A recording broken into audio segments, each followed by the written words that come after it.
Halo semuanya, selamat datang di pembahasan kali ini.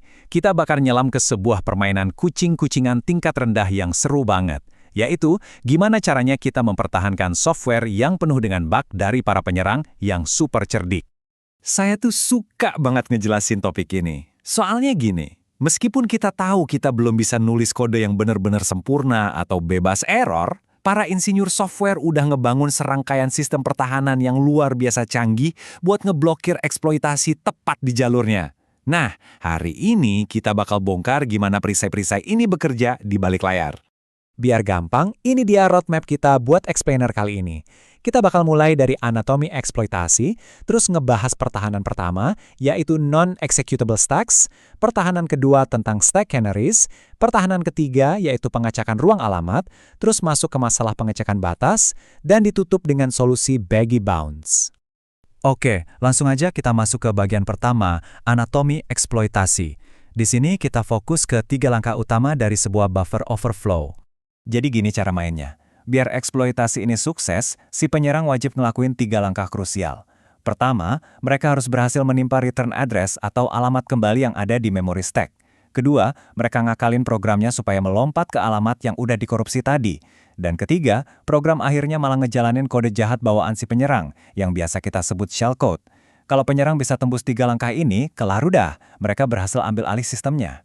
Lanjut ke bagian 2, pertahanan pertama. Non-executable stacks.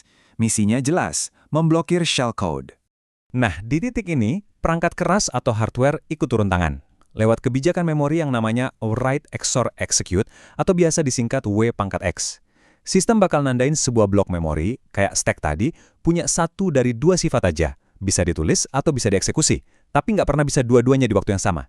Artinya kalau penyerang nyoba melompat ke shellcode mereka di memori tersebut, hardware bakal langsung sadar, nimbulin error trap, dan menghentikan serangannya seketika. Keren kan? Tapi, ingat ya, ini kan permainan kucing-kucingan. Namanya juga hacker. Jadi pertanyaannya, gimana cara penyerang ngakalin stack yang nggak bisa dieksekusi ini?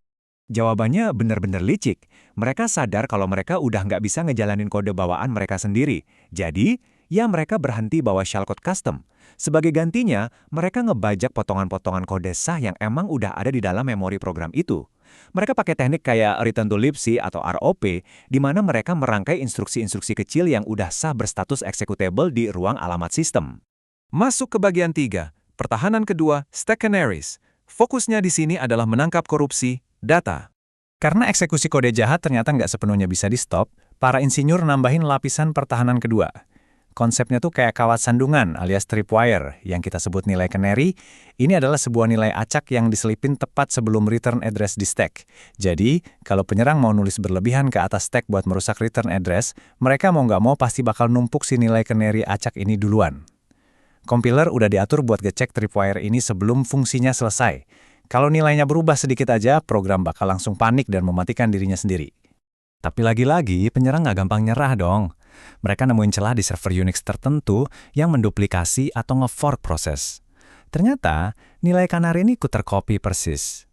Akhirnya penyerang bisa bikin server crash ribuan kali cuma buat menebak nilai canary itu. Benar-benar byte demi byte.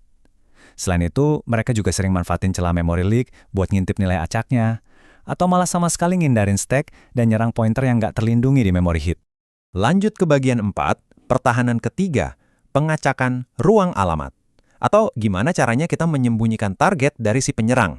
Buat melawan bypass tadi, sistem mengenalin pertahanan yang bikin penyerang setengah mati nyari target lompatannya. Namanya ASLR, atau Address Space Layout Randomization. ASLR ini memaksa compiler pakai kode yang lokasinya independen. Ibaratnya tuh kayak kita disuruh nyari barang di rumah yang gelap gulita, tapi letak semua ruangan dan furniturnya diacak ulang setiap kali kita masuk. Dengan ngacak lokasi stack, heap, dan kode tiap kali program jalan, penyerang hampir mustahil tahu kemana persisnya mereka harus melompat. Hebatnya, penyerang tetap aja bisa nyelinap. Mereka manfaatin teknik yang namanya NOP sledding. Ini sering banget kejadian di mesin kompilator JIT pada browser. Mereka ngebombardir memori sampai bermega-megabyte dengan instruksi sampah cuma buat memperlebar area target mendarat mereka. Atau, mereka nyari celah kebocoran memori sekecil apapun buat ngitung jaraknya, dan boom, mereka bisa memetain ulang seluruh tata letak yang udah diacak tadi. Masuk ke bagian 5, masalah pengecekan batas. Ini sering disebut sebagai pencarian cawan suci di dunia keamanan. Yang bikin slide ini menarik banget, kita nggak lagi bahas soal cara ngurangin dampak serangan, tapi gimana mencegah override memori dari awal. Bahasa pemrograman modern yang lebih aman kayak Go atau Rust, itu pakai fat pointers. Beda sama C standar yang cuma nyimpan satu alamat aja, fat pointer ini paket lengkap. Dia nyimpan alamat basis, batas limitnya, sekaligus pointernya itu sendiri. Jadi kalau ada yang coba-coba baca atau nulis ngelewatin batas objek, sistem bakal langsung nangkep dan ngegagalin prosesnya saat itu juga. Lalu muncul dong pertanyaan yang sangat logis. Kenapa kita nggak pasang aja pertahanan fat pointer yang super aman ini ke semua kode bahasa C kita yang lama dan penuh celah itu? Masalah utamanya ada di masalah warisan alias kompatibilitas. Program C zaman dulu tuh sering banget ngubah tipe pointer jadi integer, dan mereka berekspektasi ukuran struct-nya sangat spesifik. Ukuran pointer C wajib pas dengan ukuran integer. Karena fat pointers ini ukurannya jauh lebih bengkak, memaksakan pemakaiannya bakal langsung merusak jutaan baris kode warisan yang sampai detik ini masih jadi tulang punggung sistem di seluruh dunia. Nah, ini ngebawa kita ke bagian 6, solusi bagi bounds. Sebuah kompromi engineering yang benar-benar cerdas. Daripada repot ngubah ukuran pointer, bagi bounds ngakalin sistem pakai beberapa aturan main yang ketat. Pertama, ukuran alokasi dibatasi cuma boleh di angka pangkat 2, kayak 16, 32, atau 64 byte. Terus, memori itu disejajarkan kelipatannya. Berkat aturan ini, bagi bounds bisa ngelacak batas memori pakai tabel pencarian yang luar biasa kecil dan padat. Dia pakai slot per 16 byte memori, dan ajaibnya, cuma butuh nyimpen 1 byte aja di situ buat ngerekam ukuran alokasinya.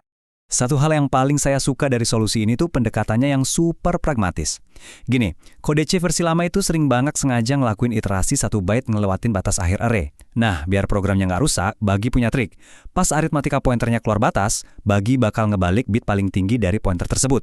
Ini mastiin pointernya bakal bikin program crash kalau sampai diakses secara langsung. Tapi, Bagi biarin pointernya balik normal seolah nggak ada apa-apa, asalkan pointernya dikurangin nilainya dan ditarik balik masuk ke dalam batas aman, maksimal setengah slot. Wah, asli ini elegan banget. Jadi, kombinasi berlapis dari semua yang kita bahas tadi, mulai dari NX, Canaries, ASLR, sampai bounce checking, itu benar-benar udah bikin serangan buffer overflow klasik jadi rintangan yang susah banget ditembus. Imbasnya, para hacker sekarang harus putar otak dan menggeser fokus mereka buat nyari bug memori yang jauh lebih rumit. Salah satunya yang paling ngetren sekarang adalah bug use after free, di mana program dikibulin buat ngakses memori yang sebenarnya udah dibebaskan. Sebagai penutup pembahasan kita hari ini, coba deh kalian pikirin ini. Mengingat semua mitigasi canggih yang kita bahas, malah terus-terusan mendorong penyerang buat bikin eksploitasi yang makin kompleks, apakah kita ini sebenarnya cuma lagi ngulur waktu aja pakai trik-trik pinter ini? Ataukah suatu hari nanti kode si warisan ini bakal benar-benar ditinggalkan sepenuhnya dan kita bakal dipaksa buat nulis ulang semuanya pakai bahasa yang aman sejak dari awal pembuatannya? Menarik banget buat ditunggu kelanjutannya.